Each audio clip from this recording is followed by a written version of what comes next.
Yes, now, and welcome back to episode 131 of the Top Load podcast. And we are actually going to be live and direct from shop. Look, this is weird. Look, shop here. What's this? But obviously, before we introduce our very special guest in a very special establishment, first of all, just let's say a massive guys, thanks to the third down display. So this is weird because you can see them and you're going to hear about them. So if you need anything at all prior to the 21st, you can head over to their website or the link in our bio. Use TTP10 for absolutely 10% off everything from grey preparation kits to custom card stands to whatever it may be. You'll be able to get it there. And on the 21st, on the grand opening, you'll be able to get it in person whenever you need to as well. But first of all, Chris, welcome back. And that looks very fancy, the setting you have today. Evening, mate. Yeah, it's a bit different from the kitchen or the bedroom where we've done it before. So yeah, welcome to the shop. Yes, like I say, it's been great to see the transition over time from wherever it was, whether it was a basement into a kitchen, wherever it may be free. But obviously, come the 21st, obviously, is the big shop opening. So before we actually get into the shop, what made you guys think about actually opening up a store in the first place? So we spoke about it for a while, and it was like the opportunity comes up, would we do it? And then Ben was like, I think it's a really good idea, and I was like, yeah, but like it's a lot. There's a lot of risk, and he's like, yeah, but it'd be fun, and we risk everything, don't we? So we might as well do it. And I was like, And then we've got sort of we had the basement here. Anyway, we were renting that, and then the guy who was running the tool shop up here was like, I'm closing. You guys have first refusal. What do you think? And me and Ben sort of said yes, without realizing exactly what we had in store. And then it followed 2 weeks of trying to convince each other that it really wasn't a good idea. And now, yeah, painted, decorated, still a lot of cards to sort, but it's a fun job for last. I was going to say, it's got to be, obviously, it's very different from obviously where you started out, obviously website based and a lot of Instagram stuff to now in person. But are you looking forward to that challenge now? Of obviously, you've had a lot of face to face interaction at card shows, but having this shop now where there's like a designated place where someone can always come to, it must be quite a nice feeling knowing you're always offering that bit for the hobby, no matter when or where they might need you. Yeah, bringing everything into one space and having the space where people can come in, chill out with the mates, flick through some cards, find something they're looking for, pick up the supplies they need if they're local, come to specific put on trade events that suits them. If they're a breaker, to come along and do a break from the shop with the two streaming booths we've got put in. So yeah, there's lots of options. I was going to say, we just like I said before, but obviously it's not just one area you specialize in; it's all different things. So, will people still be able to offer like the same services? Because I know the card cleaning goes down such a treat. I know Ben's probably in the background here looking at you, but obviously the card cleaning is massive, and a lot of people are like signing up to do it. So, is that going to be something you do offer on site? Obviously, sometimes it might be quite a bit of time depending on how many items you have, but is that going to be an on-site like experience for people to have? Yeah, where possible, that'll be available. We'll be able to do that here. The whole idea is to bring as much of it together as we can do. So you'll have all the supplies, all of the sort of your accessories, the cleaning kits. Ben's Marigold's on doing his fancy work, and then the addition of cards, which considering we're in the card hobby is a little touch. And as collectors, it's also nice to be able to show that side of it as well. A lot of people don't see the card side of it to me and Ben. Whereas now, once the shop opens, they'll be able to see that we're just as much collectors as they all are. I was going to say, it's so hard, especially because we've spoken about it at shows in the past where, because you bring so much inventory and stock with you, you can't bring cards along, or sometimes you can't even really get out to go and buy cards. So having that experience of people actually bringing cards in, doing trade nights and stuff like that, it must be quite exciting for you as well to actually think about picking up some cards in your own shop, or even trading away some of like the cards you have in stock to try and get some new ones. It must open the realm of possibilities up quite cool. As you said, NFL night maybe, a cricket night, whatever it may be, you can actually then think, oh, you know what, a certain card might walk through the door, or you don't know what is actually going to walk through that door until it does. Exactly, and half the time I'm not 100% sure what's in some of these boxes we're sorting out over the next sort of 10 days. So that's going to be just as exciting to unfind some of the things we've had put away and some of the things that we've got in recently. So yeah, it's definitely something I'm looking forward to. And the phrase "it's for the shop" will continue to be said, I'm sure, for many years to come. Yeah, I think it's fantastic. But in what aspect of the card's going to be there? Because obviously, there's been quite a few different things. America, UK, of some people go more higher end stuff and just have like 3 or 4 here. But what does so well in America, and especially some of their sorts like the flick through. So, what kind of aspect are you going to go with the card side of like third down in the shop? So the aim is everything's in sort of 1,600 count boxes. So the 2 rows, top loaded 2 rows. So you can have a lot of the sort of 10 for £1 boxes. There'll be them for each sport and for the TCG stuff. And then you'll be looking sort of the £1 to £5 threshold, then the 5 to 20, and then the £20 plus cards there, and sort of slabs anywhere from sort of £10-15 up to, there's a few that are in the hundreds, but sort of aiming for that sort of more lower to middle sort of end collector, which is probably a higher percentage of what the collectors are in the UK at the minute, as well as having a few bits and pieces that the sort of the higher end collector would like. Yeah, no doubt. I think that's a good thing, is offering that variety of stock, whether it's sports. Like I was going to ask you as well. Obviously, I know with the Saturday Morning Club with like Winnie the Pooh stuff, you've been offering other experiences.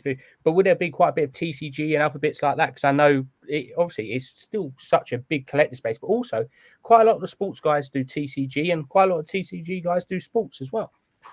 Yes, it's going to have everything. So it's sort of the way the room is, it's sort of nicely set up where you can sort of have it together but split at the same time. So one side of it's going to have the majority of the sport, and the Saturday morning cards is sort of in the display case there. And then sort of where sat here is going to be the TCG side, where you're going to have all your Pokemon, your One Piece, your Dragon Ball there is, and there'll be some bits of Yu-Gi-Oh! I'm looking to pick up shortly too, as well as some sealed stuff. And obviously we've got P Commando coming in to do all the sports wax down on his wall of wax down the bottom. I was going to say, it's going to be quite tempting to be surrounded by wax, no doubt. I think it can always be a bit tempting when you see a nice NFL box just sitting over in the corner. But like when it comes to these products, obviously wax is not cheap anymore, especially when you look at some of the American sports. So you're going to be offering some of the retail aspects of it as well, because I know that's quite a good entry point for some people who want to open something but can't quite get to that higher end aspect. Yeah, so the idea behind it is you're going to have all of so we're going to start off, we're going to have match attacks as well, because we know that's sort of the entry point for especially the younger generation that are moving from sort of Pokemon, TCG stuff when that becomes less cool at school, and they want to collect sports cards, but not into sports cards because they don't necessarily know it's around. So we'll have them, and then there will be the sort of the cello, the blister packs, and then the blasters as well as your hobbies and your other sort of boxes that are out there. Yeah, that's what I say. I think especially it's as well as getting your hands on them. I think that's what a lot of people do, is they do wait till the next card show to be able to get the stock. But like I say, now having a store available, that someone might go, oh, on this day, I'm going to go down and open up a box. But it must be quite cool, because someone could theoretically pull something, then get the supplies to protect it, then get it cleaned. So you could have like the whole hobby experience just in the one shop. Like it's all under one roof. So it's quite cool as well having that aspect. Because if it's a top end card, they might go to the mag section, or they might. It's quite a cool thing to see people probably just dot from side to side and pick up different bits. Yeah, that's sort of the thing. You can do it all. Everything you can come in. You can spend 10 minutes. You can spend 3 hours. It's obviously completely up to the time you've got. Obviously, as well as the shop, there's other nice bits around where we are, lovely bits to visit, that sort of stuff. So if you need to, you can convince the missus to come up. She can have a nice day in Haworth while you're spending your day looking at cardboard. Oh, well, I don't know where to sign up now. Just sign me up. Just that. But obviously, we've spoken before about you doing like community days, trade nights, whatever the aspect might be of it. So having it as a hub, I know you've used that terminology before, of it's not just a shop, it's a community space whether it's to trade, buy, sell, just talk, enjoy live sporting events, whatever it may be. Are you looking forward to that aspect as well, that it can just bring people together and it's just a safe space for people to sit down, have a chat, show each other's cards off, where it's not really that much is being offered in the UK in general, not even just UK, in Europe as well. It's not really a big aspect at the moment still. Yeah, I think a lot of it is like, unless you go into a pub to watch sport or to the actual game, there's not really many other opportunities or options for you. So sort of as a collector, and you've got other people that enjoy the same thing, to be able to go and enjoy that sport you like collecting at the same time, all in one place, sort of makes sense. And sort of the friendships you can make out of it sort of last years and years. Just last night we had a little NFL pre-night where there was sort of 12, 15 people that came over. Sort of majority of them travelled like best part of an hour to get here. And then we had a really good night. Cards, ripped a few boxes, did some trades, bought and sold some cards. So it's one of those, but all together in a room, all enjoying the same sport, the same hobbies that we have. So yeah, it was a really nice touch, and definitely opened his eyes that it's going to be some serious fun over the next however long this journey goes for. I was going to say, a lot of the guys in America, I know Card Collector 2's done at times where obviously it just shows what it's like in the day. They're like, will you ever do any content as well? Because obviously, coming from a podcast background, content is so great, especially in the UK where we're lacking of it. Is there any plans for any content along the lines, like days in the life of the shop, or even some of these trade nights and stuff? I have no doubt people would love to see what's going on, and maybe even in case once they see it, they'll travel up, down, or wherever it may be to the store. Yeah, that's definitely part of it. Part of the whole idea behind the shop as well was how much content we'll be able to get out of it. Whether that's just me and Ben pulling pranks on each other or stitching each other up, but also the stuff we get up to in here. Like, so the day in the life is going to be quite a fun thing. We've spoke about doing that, sort of packing videos, sort of sorting videos, all that sort of stuff, and how it comes about and how we work on it, sort of how we do trades, how we do sort of buying and selling, all that sort of stuff. So yeah, it's all in the on one of the many whiteboards we've got going on at the minute. I was going to say, like I say, with the streaming areas as well, are these going to be available to anyone, or how's it going to work? Because no doubt people come in, buy a box in the shop, and then want to rip it for whatnot, even like potentially their own YouTube channel, something like that. So how's that aspect of the shop going to work as well? Yeah, so we obviously wanted the streaming area anyway, but the guy we're renting the shop off, he's got two lads that are 10 and 12, I think they are, and three lads, 10, 12, and what was the other one? Ben's bottled it with the ages, but young lads anyway. And one of the things that they mentioned was, oh yes, we can get some, and then we can open it live. So whether that's someone coming in that wants to open it live and sort of learn that side of it, they can jump on our Instagram and open it live. That's fine. Or if they've got their own, they can jump on and open it on their own. Whether that's Instagram, TikTok, their own whatnots or whatever's cool at the time for them to do it. Which sort of gives them that option. If obviously not everyone can have a streaming setup at home, or maybe a new baby comes along and that spare room's no longer a spare room, that you've got an option here that if you want to run your breaks from here on a Tuesday and a Thursday, that there's a booth there for you to do it, and you've got a room then full of 25, 30 people in your stream. You finish the box you've got, and guys, do we want to rip another one? And then everything's here for them. They've got the wax, or anyone in the stream's like, oh, can you have a check if there's this, that, or the other? That everything's there for them. I was just saying, the amount of times where I've personally been opening a box at home and I'm like, oh, I forgot to get the extra top loaders, but that'd be the perfect situation. Like, oh, I'm out of top load. Okay, give me 30 seconds. You walk back, get them, and then you're done. So even that aspect of always have the supplies ready, it's going to be, I've already said, it's going to be a great, especially like a rip night or something like that as well, that when you're at a trade night, you always want to open a box. But so I've been at places before where I bought the box and then taken it on to a pub or wherever it may be. But then you're like, you kind of sit around, you're like, actually, I haven't got anything to protect these cards. But having this space, especially no doubt when a cricket set comes out for us, it's going to be very tempting just to be opening the boxes. So is there anything in particular, like, since obviously the store opens on the 21st, is there anything you're looking at in the future, potentially event-wise, or even a set release that you're like, oh, that'd be quite cool achievement in the shop to do or something like that? So obviously, when the Cricket Dynasty comes out, which is obvious that it's going to happen, never. But yeah, any cricket box, I'll be front of the queue to rip that. There'll probably be me, Red as you, Gray, and a few others, Sad, all queued up, ripping it together. We'll all be sat around the table. But getting sort of your streamers in. So Yorkshire Collector, everyone knows Adam. He's gonna have his own sort of days and events there. Tubman's going to come up and do one. And then sort of in the Pokemon side of it, we've been speaking to a few there, sort of On Fire Chris and PM1 to come up and do one. And then there's obviously Chibi as well, another sort of Pokemon guy to come up and his would be more of a showcasing, like he's got a mad sort of PC collection worth ridiculous money, but sort of cards that sort of 99% of people may never see. So to be able to have that and like showcase, it'd almost be like a museum day when if he brings it all up. But like you can have the local community is going to be key for it, but also people that travel to see cards like that. Like it's so much better to see that card in person than just a photo of it. I suppose it's the same as when anyone like goes to an art gallery to see something in real life. We can all Google that photo and see what it looks like, but to actually see it in real life, to see the texture on the card, the same as the texture on the art, it's exactly the same.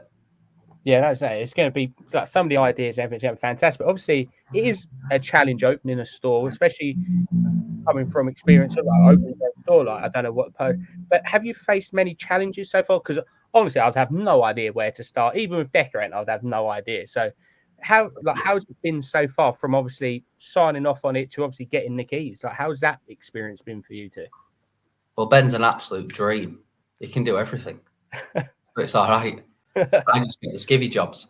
But no, it turns out glossing, not too bad. Painting goes everywhere. Nightmare.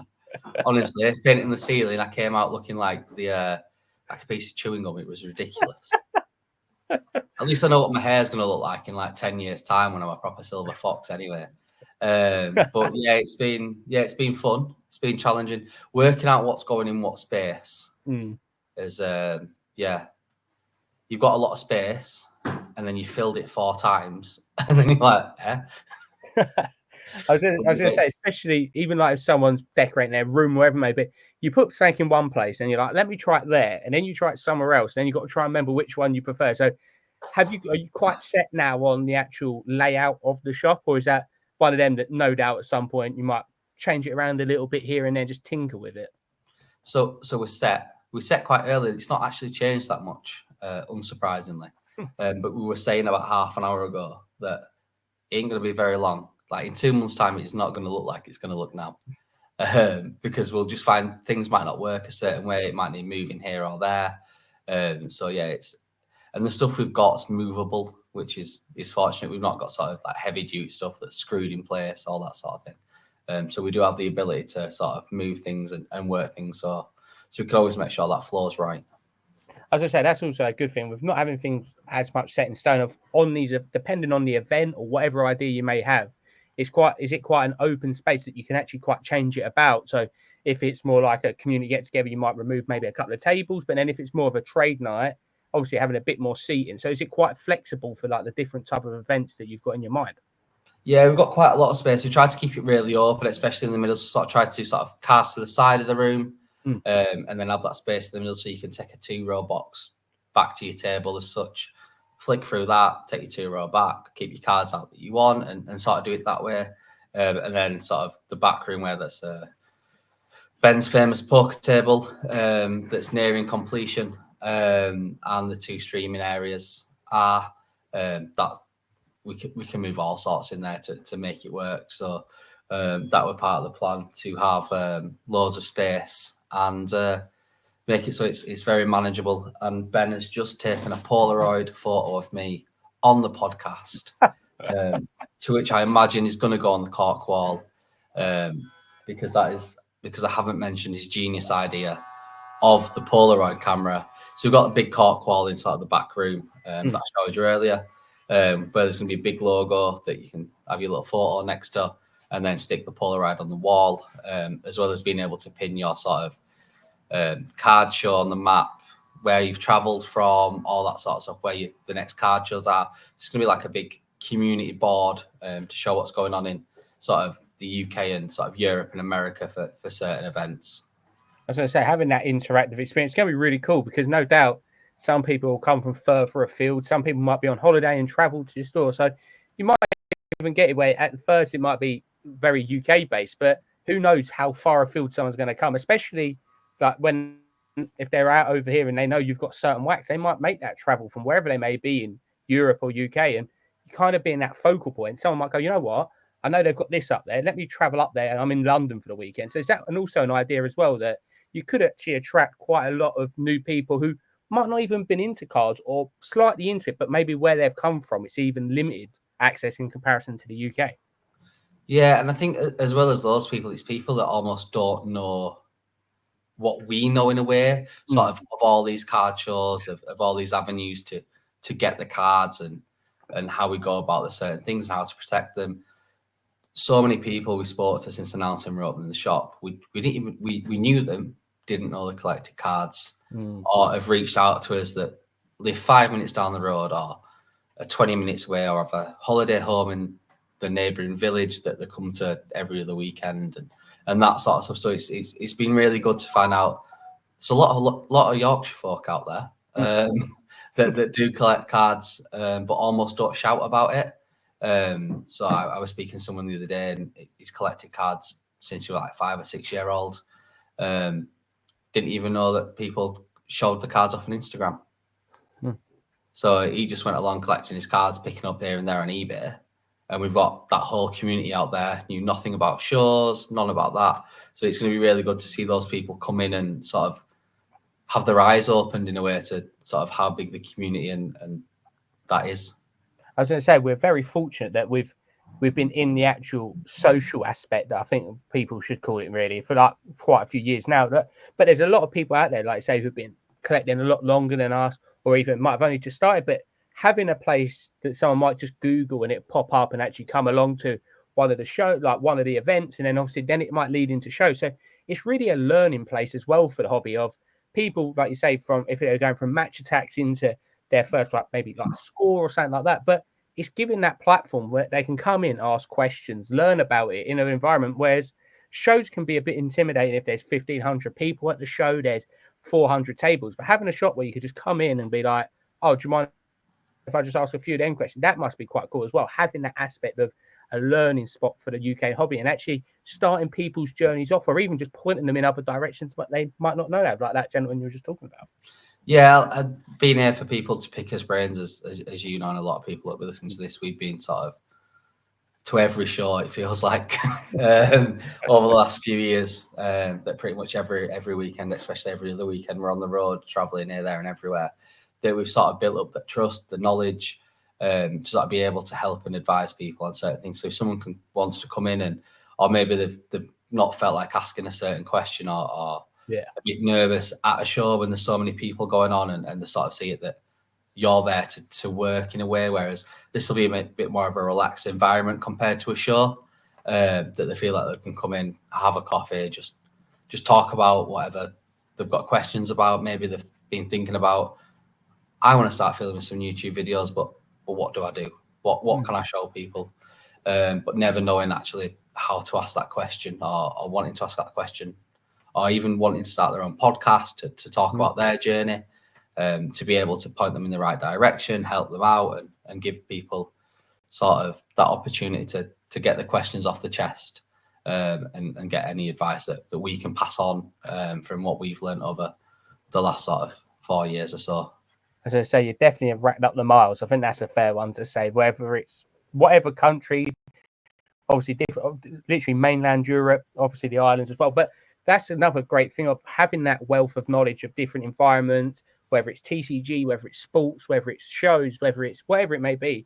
Having that wealth of knowledge and having the shop as well, it's going to be incredible, especially, like I say, some of these community events as well, where they could be the ones where someone just comes along for the first time. And I think it's like we've mentioned in the past, like the cricket world is so small that having a cricket event, someone might just randomly stumble on it being advertised, for example, and then that just gets them into it. So having these like different specialised into, whether it's TCG, whether it's football, whether it's NFL, basketball. It does open that door up as well. Of some collectors probably love cricket, but probably don't realise that like they actually even have cards. Same with Marvel only just being released. Someone might walk into the store and be like, oh, I've collected football cards for 20 years. Oh, wait a minute, I'm a massive Marvel fan. So being able to expose them as well to other industries is going to be fantastic. Yeah, I think when you look at it from that point of view as well, you've got all these sports that, as we know as a nation, sport is huge. It's almost culture that you follow one sport, maybe 2 or 3, depending on sort of the time you've got. That look at how many people play cricket and like cricket, watch cricket, and then there's 12 of us in a group chat that collect cricket cards that all talk every day. Like, how many people out there that don't know that this sort of thing exists? Might stumble across this, like, oh, I'll pop in there, I'm passing by, and then, oh, cricket cards exist. Oh, that's cool. Then look into it, and then that's someone else into the hobby. Same with football. Bradford City have 20,000 there pretty much every week. How many of them collect cards? A handful? 2 handfuls? Like, you go to Arsenal all the time, however many thousand people you have sat in there. If there's 100 people in that stadium that collect cards, we'd all be impressed. And in theory, it goes hand in hand. Why wouldn't you want something you can associate with a memory of your favourite player that you've seen him score a hat trick, or you saw him get sent off? That Declan Rice is inbound. Or that Mason Mount. We all want that Mason Mount in the Chelsea kit. Yeah, especially when it's a dynasty for such an expensive price. Best £1,000 you ever spent. No, 100%. No doubt that would be the resale value of that card. Just that. Obviously, we're now about 12 days away from the store opening, which seems crazy to think. But like, what is the plans for that opening day? Obviously, it's the gap in the schedule because it is hectic at the moment for card shows. So obviously, you've already done quite a bit of traveling. There's quite a bit more traveling to do. But was the 21st by design, or was it kind of there's not many available days that we can actually open the store on a weekend? So we had the 21st, or we had some day in mid-October. they were sort of the 2 options. And it turns out if me and Ben don't have to work under pressure, then it's probably not really work. So we went with the 21st because it falls perfectly just after Kent last week, Milton Keynes this weekend, and then before Southampton. So why not have 4 weekends in a row and really test not having any time off? It's juggling between making sure everything's ready for the shows and having everything ready for the shop. It turns out we've actually done quite well. We're not a million miles away. We've just got a final few bits to do, sort of, for putting the posts out there for opening times. Opening weekend, it's going to be 10 o'clock, sort of 10 till 8, Saturday, Sunday. The Sunday may go on a little bit longer. The Saturday probably will as well, especially with sort of the sport and the tellies and more just the trays and the chat and everything going on. Sort of 10 a.m. till middle, late evening, more than likely, will be the case that opening weekend. We're still working on a couple of bits to try and make happen. It's really looking forward to it. And get this weekend done, out of the way, have a great sports card social. So see you all there if you're going. Pop over, wish us luck, because the more luck we get, the more lucky we'll feel. And then that final countdown, then final sorting hours to be all ready for the Saturday. Yeah, we have to get like that 24 theme tune in background, the clicking clock, the 24 hours to opening, see the chaos, seeing everyone shooting around inside. But like I say, it's going to be a fantastic place for people to go to and visit, no matter how long you've been in the hobby, how if you don't only collect a few bits, you're a massive collector. It's just nice to have these environments that you can just go in, and especially like you might say to your mate that lives in Scotland or who lives in Manchester, oh, we'll meet here, rather than just being like, oh, we'll meet somewhere around, or we'll wait for the next London card show or the next whatever card show it may be. Having that space where you can be like, you know what, we're both free this Saturday, we'll see you at 3rd Down. That's a lovely aspect as well. And knowing that people will be planning stuff, you won't even know, but come to your shop, that must be quite an achievement in the long run, that it will become a focal point of the hobby in the UK. Yeah, especially up north. You're quite lucky down south. You've got quite a few places. You can obviously you've got Kaboom, and then those over the southwest have a couple of shops over there now. Obviously the guys in the Midlands of Triple C and Football Cars Direct shop once that's readying up. So up north, you're sort of a bit strapped for places to go. So to be sort of the northern hub, as you might say it, EY Northern Hub. Then we'll take that, and it should be good fun. And especially when you can get here from Manchester in just over half an hour, probably about the same from Leeds. So even though it feels like we're in the sticks, it's not actually in the sticks. Sort of, you've got a couple of train stations dead close with a bus stop literally right outside. There's parking facilities, so yeah, everything you need to sort of pop in. Yeah, like I said, we can't wait for it. We could be getting up. It's going to say weird going up there because actually normally we just say, "Oh, we're going across." We'll be going up to it, which is great, and then it'd be a long travel back south. But it'd be the roles reversed to the London Card Show, so I'll be sending you a picture like 4 a.m. or we're en route, and then stuck in traffic, and then we'll know how you feel. But like we say, we wish obviously the best of luck with the shop. But obviously, just briefly talking as well, obviously, like you say, there's been a few card shows. So how's all of that going for you as well since the last time we spoke? Because I know it was a bit of a quieter period, but now it's obviously with the shop and all these shows, it's going to be a busy old, I'd say 5 to 6 weeks of show, shop, shop. Yeah, so the busy time were brilliant. We decorated some more, and then did a bit more decorating. So yeah, they were great uses of those weeks off. Got a couple of games of cricket in there, and then yeah, now Kent last weekend, really good show. Bit different to sort of more shows because of sort of Dan that runs it, sort of middleman grader. So a lot of people there sort of are from that sort of network, that cluster. That are sort of people like to buy cards, grade cards, and then move them on, and then that sort of collector. So it was nice. It was something different. Really good show. Then we've obviously got the Sports Card Social this weekend, which, as we all know, Mark puts on a good show. Bit of a different atmosphere. Obviously, having that DJ. I'm pretty sure Jack's back again on the decks, so that'll be a nice change as well. It's always nice when that's back. A room full of just sport that is obviously something we all enjoy. Then shop opening weekend, which hopefully really busy, do really well, have a great time, and then yeah, all the way down to Southampton the Friday night afterwards for Martin's show, which is also a bit different, a bit smaller. It's more of a sort of no one's misses are listening, lads weekend away, where you can sort of enjoy card. It's all in one place. You all stay in the same venue. Sort of you stroll down. We buy more cards than we should buy. We rip more wax than we should rip. For the shop. For the shop. See, it's going to catch on. And everyone can say it now. It's for the shop.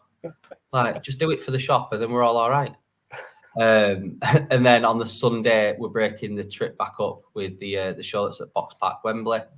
The guys that run Crep City, the trainer shows are putting a sports card show, a card show on. Then, so that should be something new, something interesting. And yeah, then we're into October. Busy September, that. Yeah, I was just say, just about breathing September. 4 shows in the shop opening. Nothing major then, just a casual September. But no, like we say, it's incredible. Like the upcoming schedule, no doubt. Obviously, on your socials, we'll be seeing it all, and no doubt a lot of people who go up there as well will be sharing it on their socials, which will be great to see, especially that opening day and all whatever festivities are going to happen. But obviously, before we do go, obviously, that's what I was going to mention because you never really talk about what cards you collect, and obviously, we will start learning about it a lot more with the shop. One part we don't really want to talk about after the opening weekend of the NFL season, but I've asked the question now anyway. But just for people to know, because they might think about, I might as well bring this with me if they know what you do collect. So, what is the go-to PC at the moment for you? Personally, my PC, cricket. So at the minute, picking up lots of the New England set. I got a few of the Legend set that came out before that. American football wise, still sort of Joe Burrow, Jamar Chase, that sort of thing. Staying away from Giants players because it only ends up in disappointment and tears.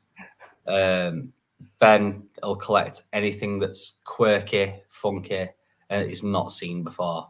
If he's not seen it before and he thinks it looks cool, you've got him. Like, suck it in.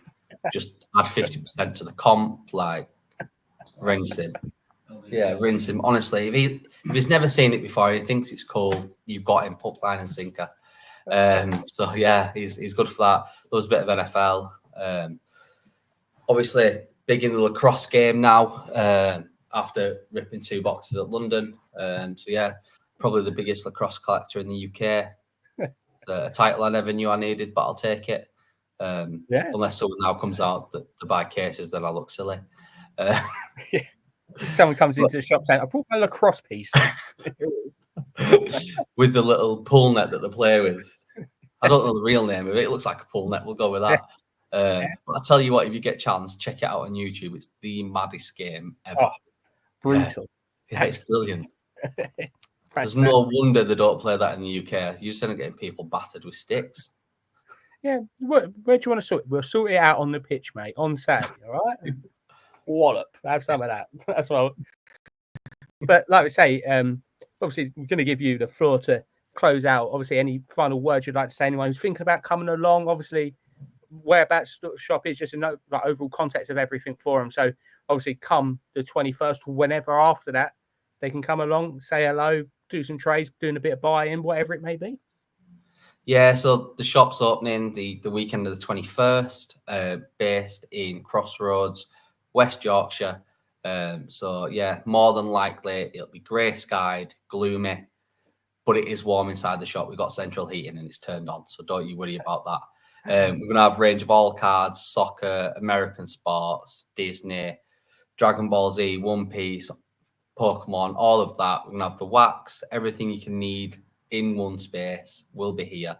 If you're not sure or you wanting to come in, you want to come in sort of earlier than the advertised opening times, just drop us a message. If you can only get here at 9 a.m, let us know. We'll probably make it work. Both got young kids, so we're normally up at 7 o'clock anyway. So yeah, just keep your eyes on the socials. Everything will be up on there. And any questions at all, drop us a message and we'll be more than happy to help. Yeah, like I say, obviously from myself, obviously everyone listening, watching on, wherever it may be, we wish you the best of luck. And no doubt we all can't wait to travel up, see it, and obviously end up spending some money on cards and supplies that we do need. But we're going to make the excuse that we're going to need a bit more. And like I say, be a lovely day trip as well. Exactly. Remember, now we're just art collectors. Yep. Oh, yeah. See, no one judges an art collector. No. I'll bring my glass of red wine and my little cravat. That'd be perfect. Be just sitting there. Yep, lovely. That's me done. Lovely piece of artwork today. But no, like we say, a massive congratulations so far. The journey has been brilliant from the early days. I remember of buying all the supplies at shows, leveling up at shows, now having the shop. So obviously I can't wait to get up there and visit it. But like I say, massive good luck. Obviously, we will see you. I will see you this weekend, obviously on Saturday at the Sports House Social in Milton Keynes. But until then, good luck and see you this weekend. See you at the weekend, mate. And like I say, a massive thanks yet again, obviously, from the guys further down the space for coming on the episode, but also for powering up this episode of the Top Loader Podcast. If you need anything at all, head over to their website, use the link in our bio and use the code TTP10 for 10% off whatever you need. But until next time, I hope everyone is buying, selling, trading, and all that good jazz. But most importantly, happy hobbying and good night.